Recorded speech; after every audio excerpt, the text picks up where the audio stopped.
secular country, diverse nation, world's largest democracy, it's starting to become more and more of a misnomer because unbeknownst to a lot of the international community, a growing majority of Indians are now entirely against the idea of secularism, and by extension, the idea that minorities in India should have religious freedoms equal to the majority population, which is over 80% Hindu.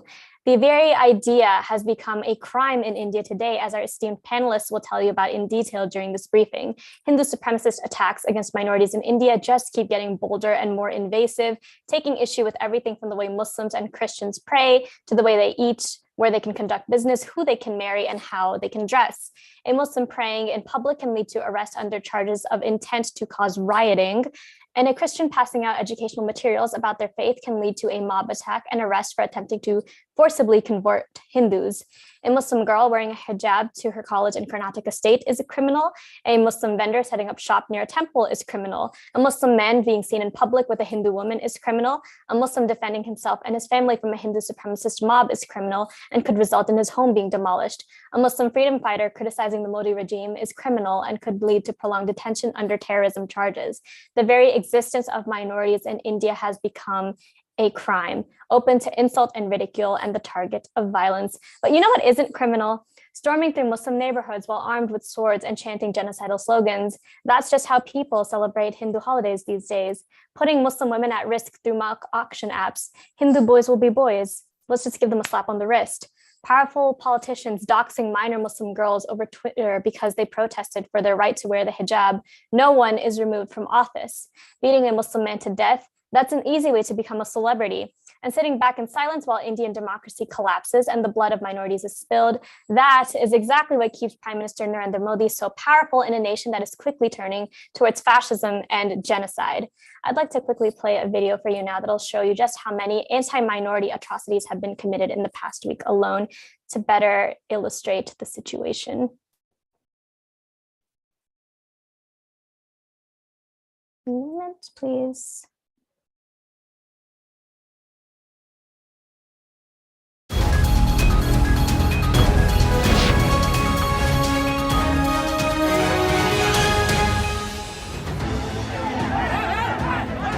Agitated protesters in Andhra Pradesh pelted stones, burned buses, and burned the homes of Transport Minister Pinit Viswarup and MLA Ponada Satish over the renaming of the newly created Konasima district to B.R. Ambedkar Konasima district.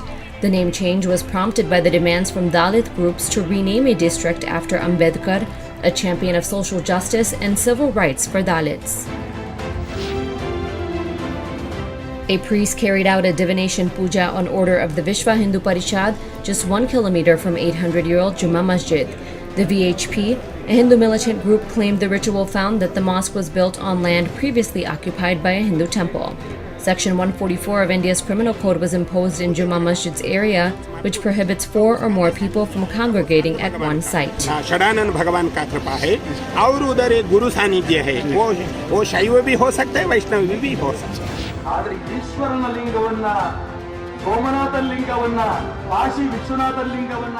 In a recent speech, BJP leader K.S. Ishwarappa alleged that 36,000 temples in India have been destroyed and were replaced by mosques. He warned that all 36,000 temples would be legally reclaimed by Hindus. ಯಾವ ದೇವಸ್ಥಾನಗಳನ್ನು ಪುಡಿ ಮಾಡಿ ಮಸೀದಿ ಕಟ್ಟಿದರೋ madrasa sab विलुप्त हो जाना चाहिए, normal education होना चाहिए. At an RSS event, Assam's Chief Minister Himanta Biswa Sarma said that he believes all Muslims were once Hindu. He also said that madrasas should be abolished and that Muslim children should learn their religion solely at home. Sarma told a supportive RSS audience that madrasas hinder students from reaching careers in science and math. सबसे ज़्यादा पढ़ाई है science, math, biology, botany, zoology. तो Hindu students at Mangalore University in Karnataka held a protest urging university authorities to not allow Muslim girls into classrooms wearing hijab. 12 students tried to make an appeal to the principal, who said that hijab will not be allowed, citing the High Court's orders. This case has been publicly deemed as Karnataka Hijab Row. As Hindu supremacists continue to demand control over the historic Gyanvapi Mosque in Uttar Pradesh state, A Hindu extremist group has now filed a court plea seeking to ban all Muslims from the mosque. The extremist group further demanded that Hindus be allowed to worship inside, effectively converting it into a temple. Authorities in Kashmir filed another baseless case against journalist Fahad Shah over an article published in the online news portal The Kashmirwala, of which Shah is a founding editor. This is the fifth case registered against Shah since his first arrest in February 2022, in a clear attempt to silence not just Shah, but other Kashmiris who dissent against the brutal policies of Indian authorities in the region.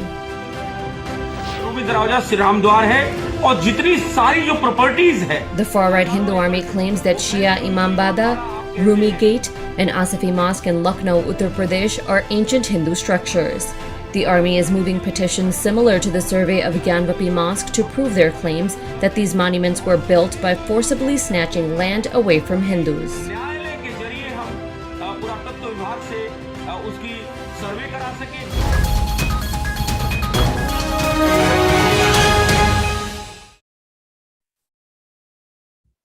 I'd like to jump now into our panelist presentations, starting first and foremost with Mr. Rasheed Ahmed, who is co-founder of Indian American Muslim Council. In the past, he has served as president of IMC, and currently he serves as its executive director. Mr. Ahmed, thank you so much for joining us today. Thank you, Safa, for that. Before I start my remarks, I would like to take a minute to remember what was known as Operation Blue Star. Today, in 1984, the Indian Army launched Operation Blue Star, a coordinated assault on Darbar Sahib, popularly known as the Golden Temple, and dozens of other gurudwaras throughout Punjab. Today, Indian American Muslim Council with others join Sikh community around the world to pause for a minute to remember this horrific event. I'll just take a minute in remembrance.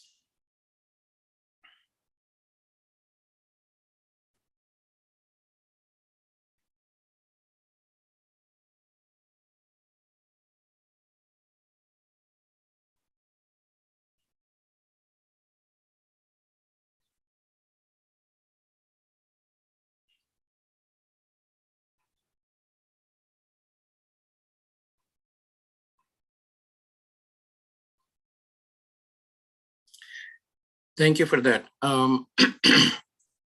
I would like to start out by sharing an anecdote that hopefully will illustrate just how deeply the rot of anti-minority hatred has consumed India.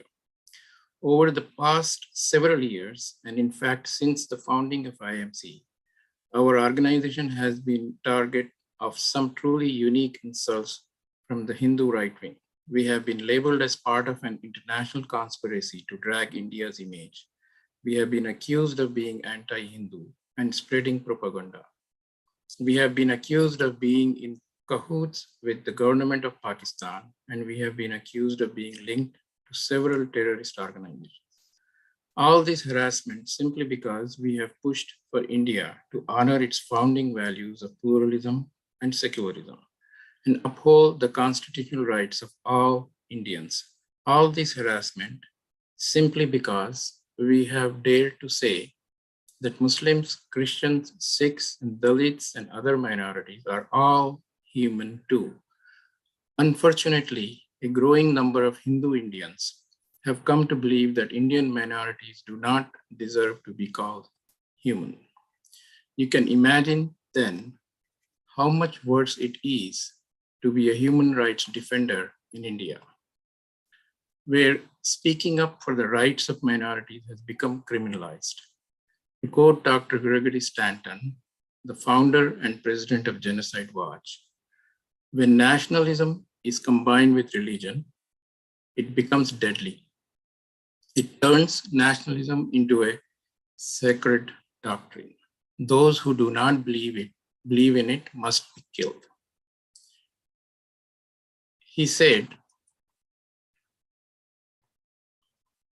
this in the context of analyzing India's descent into fascism and impending genocide against Indian Muslims. Let me be clear that it is not just a fringe minority who have become radicalized against Muslims and Christians and anyone who dissents. The ideology of Hindu supremacism has poisoned every aspect of Indian democracy, from the central government to schools, to the film industry, to law enforcement agencies, to the justice system. Every Muslim in India is under attack simply because they exist. In the past week alone, Hindu extremists have attacked Muslims through the judiciary, through harassment, and through physical violence. In a blatant disregard for the law itself, a court in Uttar Pradesh, Mathura city claimed that the historic 17th century Shahi Eidgah Mosque is not protected by the Places of Worship Act, which makes it illegal for the character of a religious place to be altered. This law was created 30 years ago precisely to ensure that communal tensions are not inflamed over such shockingly baseless claims, which are being pushed by Hindu supremacists through emotion and propaganda rather than facts. The court's statement sets a dangerous precedent, adding fuel to Hindu extremists. Claims that the mosque was illegally constructed on the birthplace of the Hindu deity Krishna and should be torn down to build a temple. Shahi Eidgah and other historic Muslim monuments are in danger of having their history erased and their walls torn down to appease Hindu extremists who have little to no evidence to back their claims. Uttar Pradesh 17th century Gayanwapi Masjid is already being threatened with bulldozers by Hindu extremists who falsely claim that the mosque fountain, which is used by Muslims to wash up before prayer, is a Hindu symbol representing the deity Shiva. Delhi's Qutub Minar monument, which is over 800 years old, is being attacked by Hindu extremists who want the structure to be re-christened or renamed with a Hindu name to hide the fact that they were built by Muslim rulers. Not even the 390-year-old Taj Mahal, India's most iconic structure, is safe from Hindu extremist claims that idols are hidden in its sealed rooms. We have seen that an entire generation of Hindu youth has been lost to radicalization. That was made evident by anti-hijab protest held at a Karnataka college this past week, where male and female Hindu students alike protested the fact that their Muslim classmates are defying the High Court's discriminatory hijab ban and continuing to wear their hijabs to school. Elsewhere in Karnataka, a Muslim student was refused entry to his college and thrashed by Hindu extremists simply for wearing a skull cap, a headwear commonly worn by Muslim men. Other Muslim essential practices are also being criminalized, including the basic right to prayer. Last week, 4 Muslim tourists were booked and locked up for hours after offering prayers in a mosque on the premises of the Taj Mahal. All 4 accused were booked for provoking with intent to cause riots. Despite the fact that there is no prohibition, sorry, my screen froze, prohibiting prayers at the Taj Mahal. Just a second, please. I lost my place here. We have seen that the generation of youth has been lost to radicalization. That was made evident by anti-hijab protest held at a Karnataka college this past week, where male and female Hindu students alike protested the fact that their Muslim classmates are defying the High Court's discriminatory hijab ban and continuing to wear their hijabs to school. Elsewhere in Karnataka, a Muslim student was refused entry to his college and thrashed by Hindu extremists simply for wearing skull cap, a headwear commonly worn by Muslim men. Other Muslim essential practices are also being criminalized, including the basic right to prayer. Politicians make hate speeches and against Muslims with impunity. An official spokesperson for the BJP, the ruling party of India, Nupur Sharma, appeared on a major Indian news channel where she made disparaging and inflammatory remarks about the Quran and Prophet Muhammad while claiming that Muslims are the ones insulting Hinduism. Hate is like pollution. It spreads in the atmosphere, can be contained in a corner or in a section of a society. This anti-Muslim hatred is even impacting non-Muslim Indians. Hindu supremacist Dinesh Kushwaha, a BJP worker, was caught on video viciously beating Bhawarlal Jain, a mentally ill elderly Hindu man in Madhya Pradesh state. In a video of the incident, Kushwaha can be heard demanding to know if Jain is a Muslim.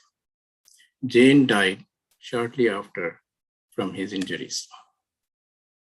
I would also like to remind you that it was only a few months ago that India's most powerful Hindu supremacist leaders gathered and asked for genocide of Muslims, that are 200 million Muslims. We have already begun to see the consequences of allowing these hate mongers to walk free. When Muslims attempted to defend themselves against these attacks, they were jailed for rioting and their homes and shops were bulldozed. Muslim-owned homes have now been targeted by demolition in Madhya Pradesh, Assam, Gujarat, and New Delhi, the capital of India, with more states like to follow in their footsteps. All these systematic attacks may appear random, but it may well be a strategy to erase Islam itself from India, as Buddhism was mostly erased by the same Hindu mindset in the past. This kind of history can be repeated if good people are busy preventing individual security and their future and remain distant from active participation from speaking up the truth to power and act to reverse this trend of hate and violence and defeat this Hindu nationalism or fascism. This Hindu nationalism had reached the United States over 50 years ago. Now it is seeping into American society, right here in our cities, in our politics, in our education system. This ideology now must be rooted out from not just in India, but right here from American society. Thank you. Thank you so much, Mr. Ahmed, for covering so beautifully the extent of Hindu nationalist hatred against minorities, not just in India, but also how that influence is spreading to the US. I would like to turn it over now to Mr. David Anderson, who is the Outreach Director for the International Society for Peace and Justice, which raises awareness not just about the plight of Muslims and other minorities in India, but for oppressed groups around the world. Mr. Anderson, thank you for being here. Yeah, thank you for having me. Excuse me. So yes, again, my name is David Anderson. I'm the Outreach Director. Pardon me.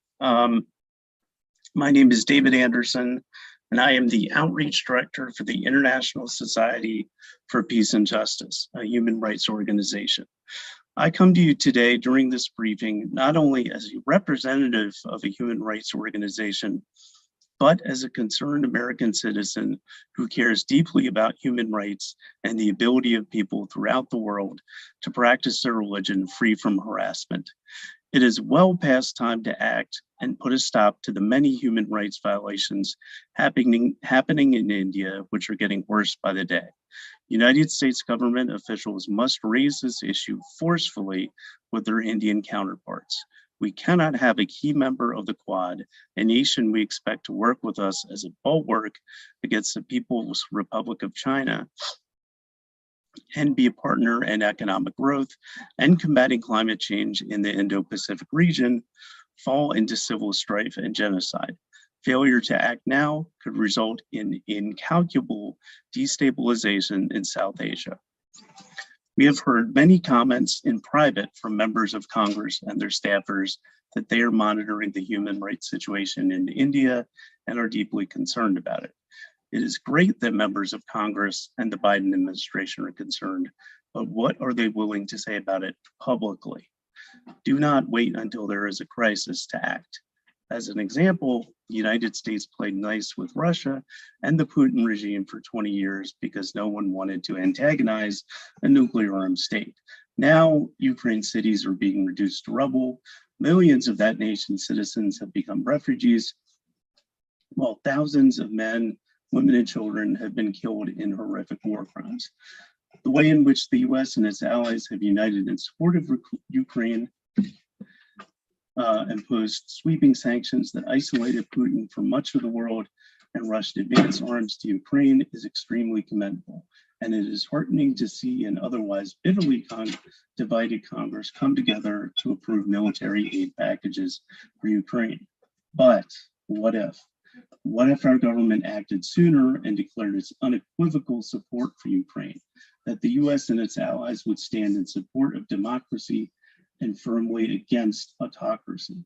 It's worth asking, could this invasion have been prevented if the West properly armed Ukraine years ago?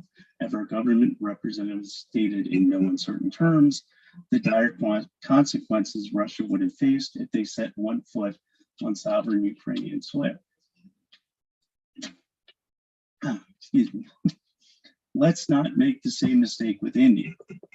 Multiple human rights groups and NGOs in the United States and other parts of the world are warning of the potential for mass killings and genocide there.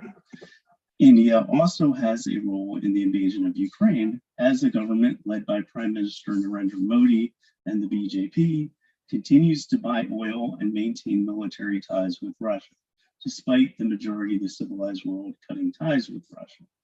In December 2021, there were calls to kill 2 million Muslims in India. That is twice the number killed in the Rwandan genocide in 1994. Many Americans, my then 16-year-old self included, did not see the Rwandan genocide coming. In fact, many had not even heard of that nation until news broke in early April 1994 that Rwanda's Tutsi citizens, as well as moderate Hutus, were being killed en masse.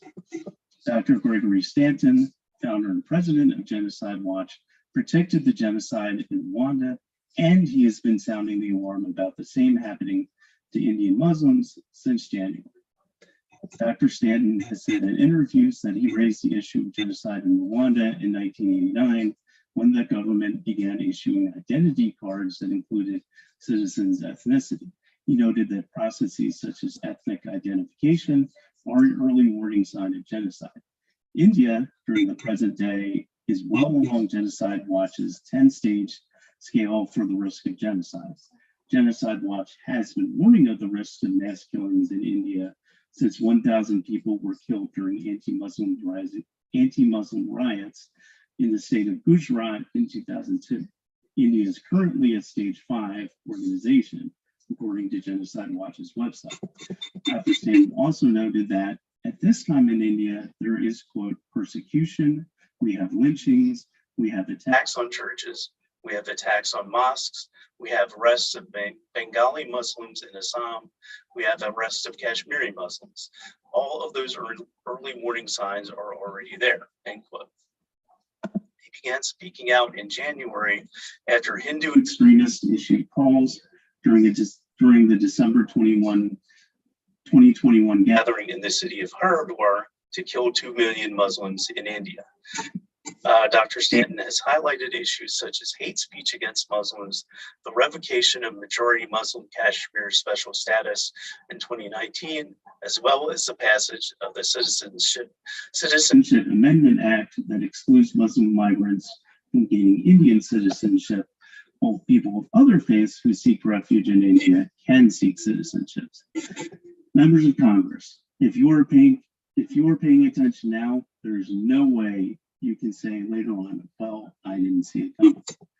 I have, because we are warning you. We have issued multiple warnings. That is the purpose of this briefing today. So no one in Congress can say they did not see it coming. I have, through my position as Outreach Director for the International Society for Peace and Justice, facilitated multiple meetings with staff members of prominent senators and congresspeople over the past 5 months. We have organized petition drives that netted hundreds, if not thousands, of signatures from the Maryland constituents of Senator Cardin and Van Hollen and Congressman Murfreesboro. I was among dozens of people, Hindus, Muslims, and those of other faiths, who rallied near the Embassy of India in Washington over the Memorial Day weekend to protest and raise awareness of these egregious human rights abuses and assaults on the religious freedom of Indian citizens, all tolerated by the far-right Hindu extremist BJP, the governing party led by Prime Minister Modi.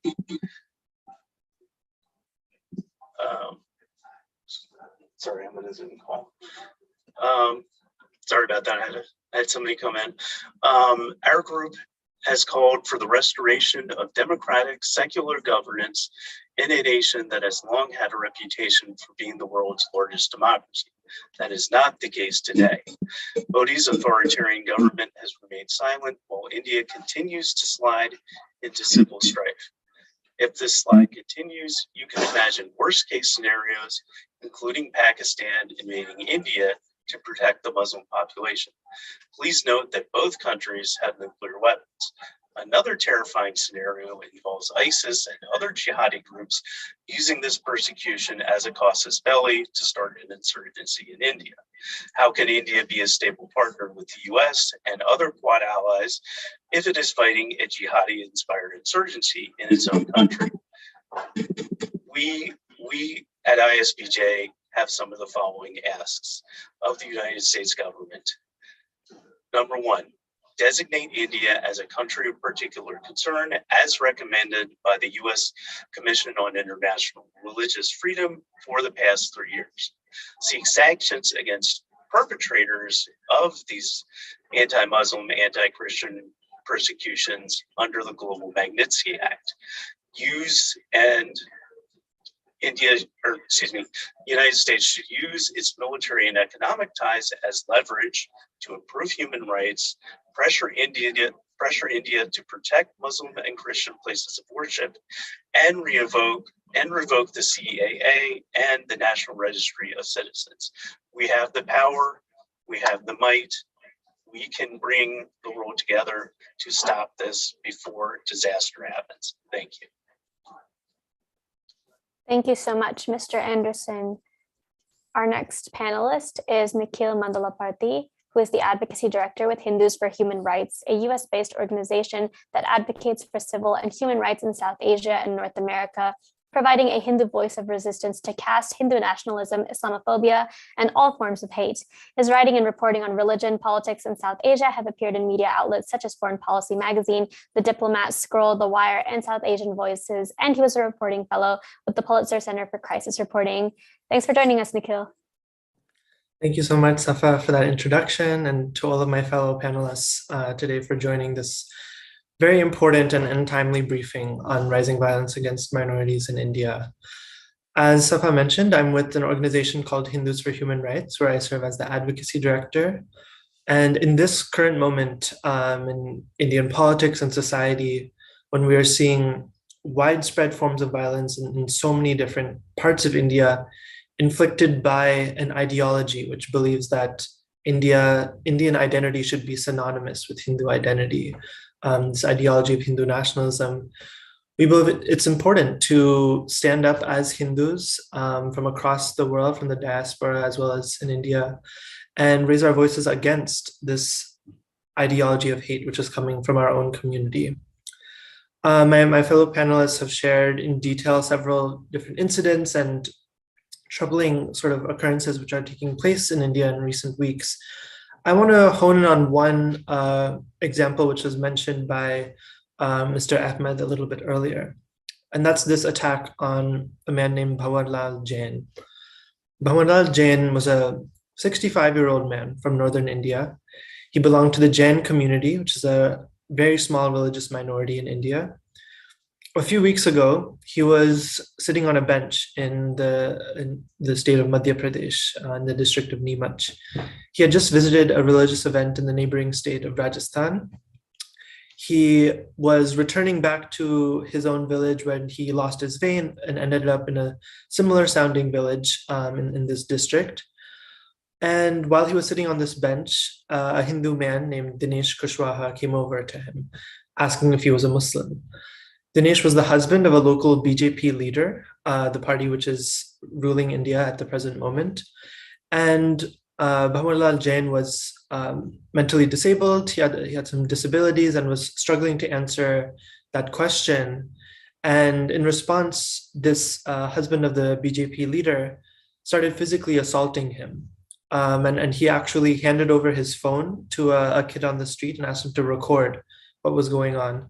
And the videos that have been released on social media show that this Hindu extremist man was assaulting this 65-year-old elderly Jain man, asking if his name was Muhammad, asking him to show his government ID card to prove, was he Muslim or not. And through all of this, he was physically assaulting him just on the suspicion that he was a Muslim. Eventually, Bhawarlal was beaten to death and then died of his injuries. In this incident, the perpetrator, Dinesh Kushwaha, was arrested by local law enforcement, but we know of so many other incidents across India taking place in very recent times where the police are actually complicit in attacks on Muslims and other religious minorities, or turning a blind eye to the sort of extremist violence against marginalized communities. And so what we see today and what this incident of Bhawarlal Jain's death tells us is that India has become a country not only where Muslims, Dalits, Christians, marginalized communities are targeted by lynchings and hate mobs, but where anyone can be killed on the suspicion of being Muslim. And that's something that we should be just speechless by. I mean, it's a new degree of hate and otherization that has taken place, dehumanization of the Muslim community, where innocent people can now be targeted just for being perceived to be connected to this community. And that's very similar to what we are seeing where Mr. Ahmed was sharing about this new wave of litigation and popular discourse talking about medieval mosques in India, and even monuments like the Taj Mahal, this imagined historical narrative in which these symbols of Muslim identity and history across India are now being seen as monuments that were built over temples or were built using the materials from destroyed temples. We see in the Gyanvapi Mosque, where allegedly a Shivalinga was discovered in the mosque premises, and that gives a green light to take action, which we saw in 1992 with the demolition of the Babri Masjid. And so we're seeing across India these medieval monuments like the Taj Mahal or mosques like Gyanvapi Mosque or the Shahi Idgah Mosque in Mathura are similar kind of flashpoints for this imagined historical narrative of Hindu oppression and Muslims sort of destroying what is perceived to be a Hindu culture or Hindu civilization. And all of these are just like Dinesh Kushwaha imagined that Bhawarlal Jain was a Muslim. These historical narratives are similarly imagined. We know that there's no historical proof for the Taj Mahal being a Hindu temple called Tejo Mahalaya or so many of the other kind of conspiracy theories. But sadly, the dehumanization of the Muslim community has reached such a point where putting out a counter narrative is simply, its degree of hate and misinformation is overwhelming. But that's not to say that all hope is lost. I just want to share a little bit from our own work as an organization. In the last month, and just about a month ago, we released a statement in the Indian Express and several other Indian newspapers featuring dozens and dozens of Hindu religious leaders and temples endorsing a statement condemning anti-Muslim violence in India. We got signatures from Hindu leaders and temples from 6 different countries around the world, including several in India. And so what we need today is to see more and more Hindu leaders from our community speaking out and countering this sort of hate, violence, and dehumanization. And then the other point, of course, that my fellow speakers have been sharing is the role of the United States, because we're, all of us are sitting here in the US. A lot of our work engages in advocacy with our US government partners and elected officials. And as many of my fellow panelists have noted, the US-India partnership is only getting stronger and stronger in recent years. And for many good reasons. I would say that all of us on this briefing and all of our co-sponsoring organizations, we want to see a strong, thriving US-India partnership. We believe that there are, at the end of the day, there have to be these shared democratic values, whether it's the Indian Constitution, which is very much under attack today, and then the United States Constitution and structure as democracies. But if India is becoming more and more undemocratic, sliding away from these constitutionally guaranteed freedoms, then it's the responsibility of other democratic partners, such as the United States, to not shy away or turn a blind eye, but to actually address these issues head on. This is the anniversary today of June 1st, is the anniversary of the publication of an important text called Gulamgiri, or slavery. It was written in 1873 by the anti-caste activist Jyotiba Phule.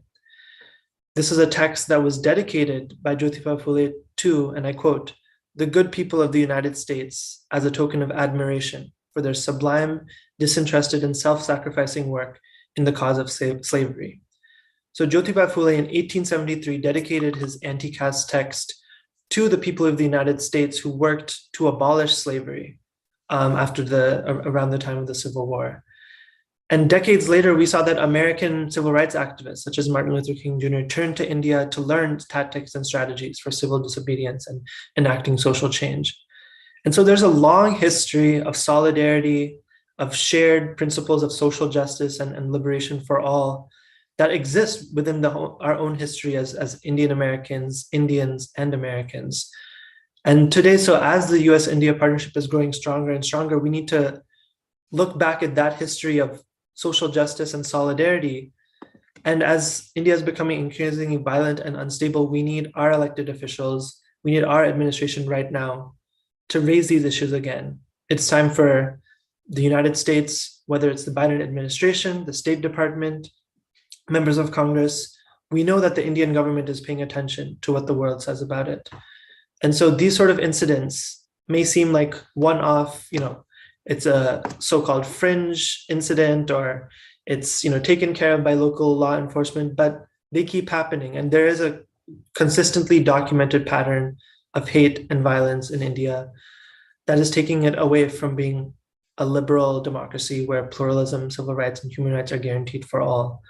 And so today, our ask for the United States government and any policymakers who are watching this briefing is to look at what your own government agencies are saying about India, whether it's the US Commission on International Religious Freedom, the State Department's annual human rights reports.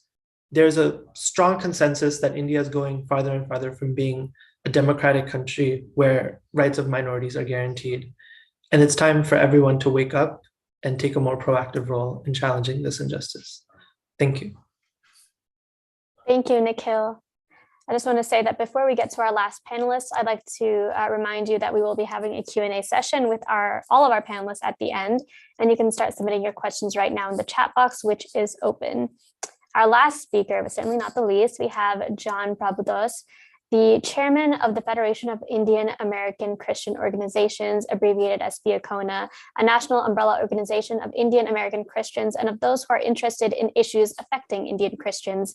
He has been working for over 20 years with US administrations in various capacities within FIACONA to help shape US policies towards India while keeping the violence against Indian Christians in focus. Thank you for joining us today. Thank you for inviting me. So I'm going to be quite brief, so we will have more time for Q&A. My name is John Prabhudoss. I'm the chairman of the Federation of Indian American Christian Organizations here based in Washington, D.C. We released a report for 2021. The report was released last month. we have documented 761 cases of documented attacks against Christians over a period of during the calendar year 2021 in India. That is several times, at least 3 times more than what we recorded the previous years. It's the situation is not getting any better.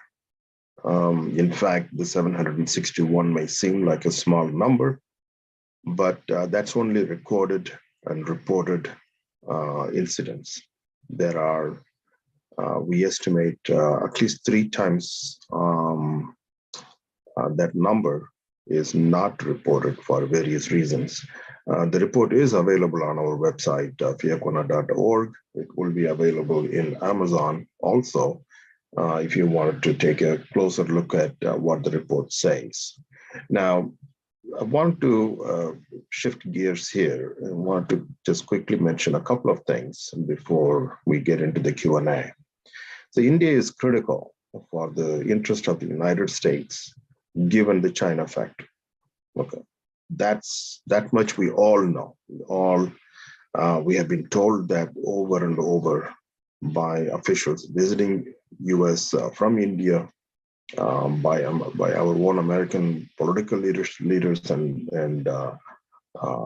people in the State Department have repeatedly said that India, we don't want to alienate India. And that was evident last couple of weeks ago, 10 days ago, when President Biden met with the Quad leaders in Japan. That's all good. We should have. I don't think if I were to be making a decision from that vantage point, I would not be doing much different. But here is what we need to keep in mind. We need India for the long term as a long-term partner for the U.S. interest in not only Indo-Pacific, but also internally in India. Civil unrest in India, given the developments in the past few years in India, indicate that India is going on a very dangerous path in Asia and South Asia. It is not a new path. Pakistan had gone through that path. Recently, Sri Lanka and Myanmar have gone down that same path, and now India is traveling down that path. So it is a concern that people would say, well, India is a democracy, it's the largest democracy in the world. We need to celebrate that, sure. But remember, Pakistan, Sri Lanka, and Burma were not dictatorships. At least Myanmar in recent years have been a democracy. And Sri Lanka and Pakistan could be said that they have had regular elections, even though Pakistan has a checkered past. But we can't say that about Sri Lanka. So democracy doesn't mean a democratic election, holding democratic periodic elections in a country doesn't mean that it's going to be a country that would value the democratic principles. The U.S. we want to see there is another angle to it. With all these developments in India, still there is a strong push to look the other way, to not to really call a spade vis-a-vis India. And we need to look at where is that push coming from. We need to recognize that push. The push is coming from very well-funded Hindu nationalist extremist groups operating in the US as advocacy organizations, as business entities, as entities that are promoting democracy and all those different forms. Like our friend Ajit says, it's not a wolf in sheep's clothing. It's a wolf in wolf clothing coming and telling you it's a sheep. So that's what's happening with the diaspora of Indian Hindus in America. And one of the examples I can tell you is a Congressman Raja Krishnamurthy. Now, we have been very careful about not outing him, but it has come to a point where his background, the people who are supporting him, the people who are funding him, are all proxies of the Hindu nationalist radical groups that want to make India as a Hindu nation state, like the Buddhists who wanted Sri Lanka as a Buddhist nation, like the Muslims in Pakistan who wanted an Islamic state in Pakistan. That's the same mindset. That's the people who are behind that campaign, that we need to recognize that before it gets really too out of hand.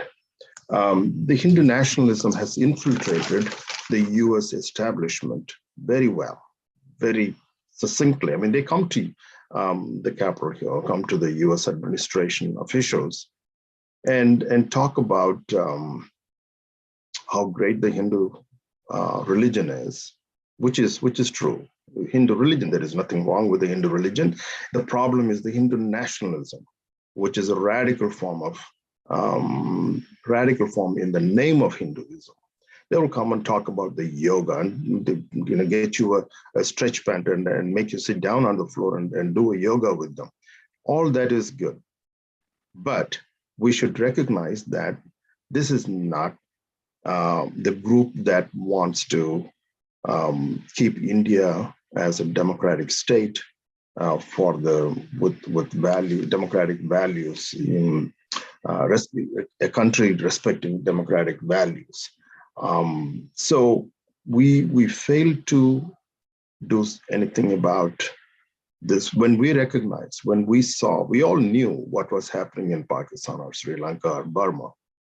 In Burma, it's a checkered past. In Pakistan, we all knew how the country was going down the tube.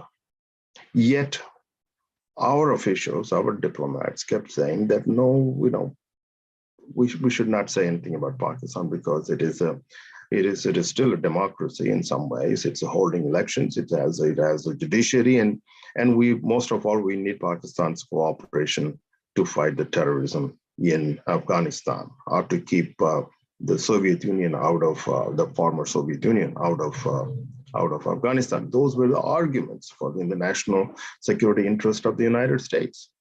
And same arguments, similar arguments were made in Sri Lanka. We failed to say anything, recognize or say anything about it in Pakistan. We ignored the developments and sided with the wrong party in Sri Lanka. And we thought Myanmar was mature enough to handle democracy. In all three cases, we have failed, and we have a messy situation in those countries. Now, if India gets anywhere even close to that messiness, it's going to be very ugly. It's not going to be a problem that's happening in another part of the world. Remember, there are 4 million plus Indians living in the US, and they have very deep connections both in India and here. So we have a quick recommendation that while we recognize these developments, I think we should also look at what we can do about it, and what the Federation of Indian American Christian Organizations have been asking is that we identify the bad actors that are being the driving force behind this kind of a slide in India, and target them with GLOMAG and other tools available. And what it takes political will to do it. And we strongly recommend that we recognize it, and we put a few of these bad apples on notice, and and hope for the best. And with that, I would like to turn it over back to you. Thank you so much for your time and for your remarks. Also, thank you to all of our panelists. I would like to now begin our Q&A session. If you do have a question, please feel free to submit it in the Q&A box and we will get to you. I do have one question to begin with, and this is open to any one of our panelists. It's often said that human rights defenders are being alarmist when they talk about perhaps an impending genocide in India or a threat of mass violence against minorities in general in India. And what is the response, do you think, to that? Maybe we can start with you, John, or sorry, Nikhil, your hand is up. Sure. I think two things. So the critique that the chance of mass violence in India or genocide is alarmist, I think is being countered by a number of studies and empirical research that has been supporting this position. The US Holocaust Memorial Museum's research team recently put out a new report where they identified India as one of the top countries in the world as a potential location for a new mass killing, mass violence. Now, I think India was ranked number 2 actually in that report. And so there is definitely empirically and what international observers have been noting is a rise in not just individual incidents, but a potential for mass violence. And then on the other side, we have to look at what the groups in power in India, particularly the BJP and its Hindu nationalist allies, are actually saying. And what we are seeing, and this has been true since December 2021 at the Dharam Sansad in Haridwar and subsequent occasions afterwards, is incitement of Hindu extremist audiences to commit mass violence towards Muslims. There's no other way to describe those sort of remarks that were made by Hindu extremist leaders at the Dharam Sansad and other events as anything but genocidal, calling for extermination, mass violence against Muslims. So I think, of course, we are not seeing those sort of numbers or levels on the ground yet, but I think it's fair to say that India is increasingly on that path, unless something drastic changes in the government, in society, in politics, to avert sort of a shift towards mass violence. But that radicalization and dehumanization, which are the precursors to genocidal violence, are very much on the rise in India today. Thank you, Nikhil. David, would you like to go ahead? Yeah, thank you. And just to add to what Nikhil said, I mean, first off, if somebody issues a threat of violence in public, whether that's toward one person or toward 2 million people, if you get up on a public stage and say, I want 2 million people to die, you have to take that seriously. Second, as Nikhil was saying, the Holocaust Museum and Genocide Watch, and there's just so many. I would say we're no more. I would say it's alarmism. If you want to accuse us of alarmism, well, we're ringing the alarm bell. It's no different than ringing alarms about climate change, because in both cases you can document it happening. You can see when it comes to threats of genocide in India, you can see patterns that are similar to other genocides that have happened in the past. Again, this dehumanization of people, this open hate speech, open calls, open threats of violence and death and mass killings. And people, and the fact that this poor man was beaten on the street and in public, and the perpetrator told this kid, hey, get it on video. These people feel like they have impunity to commit violence. That has to be taken seriously. And that's if so, we are ringing the alarm. I would say we are alarmist. So That's all. Thank you. Thank you so much, David. John, Just quickly to follow up on that, Safa, if you let me. See, if you were planning, let me give a hypothetical situation, right? So if you are planning to do something bad to a large number of people, are you going to be saying that, well, I'm coming to do this, I'm planning on doing it? No, you won't. You want to downplay it. And people who are saying that it's an alarmist reaction are precisely the ones that are trying to do something really horrific, and they're trying to downplay it to the extent possible. I mean, the data shows otherwise. There is an argument. The Indian administration, not just the BJP administration of the Hindu Nationalist Party, but the previous governments also have kept an argument in Washington very standard, which is, look, India is a large country. It's a very diverse country. It's bound to have problems here and there. We're bound to have criminal actions. If somebody gets killed, it's a criminal activity. So there is a judiciary that will handle that. I look at the last time when the foreign minister of India was in New York, he said something about 2 Sikh men getting robbed and beaten up in the streets of New York the previous day. And he said, look at your own thing. Here there was an attack on a Sikh man. So we are not saying it is an attack on the Sikhs, all the Sikhs. Now here, this is what an educated man like Jaishankar should know better, in my opinion, that the difference is the criminal activity happens in every country, in every place, and no country is free from criminal events. But how the state reacts to it is important. When a state says, if I remember correctly, the New York prosecutor's office immediately identified the person, arrested him for burglary and robbery, and then they charged him with a far serious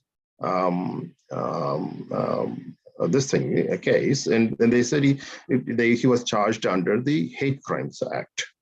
Now, what's happening in India is the opposite of it. Now, what's happening? The Indian churches in South India and in central parts of India are afraid of holding Sunday worship because you're having a Sunday worship party or a birthday party in which, in a Christian's home, they have a birthday party. A mob shows up, beats them all up, and tells them that it is an effort to convert the people. I mean, a birthday party. I mean, come on, give it some. You should have some intelligence, not to say that. Now, when they claim that, what happens after that is very, very critical. The state machinery, in terms of the police, come with the mobs and arrest the Christians who are worshiping in the church or having a birthday party in their home, and charge them under what? Under anti-conversion laws.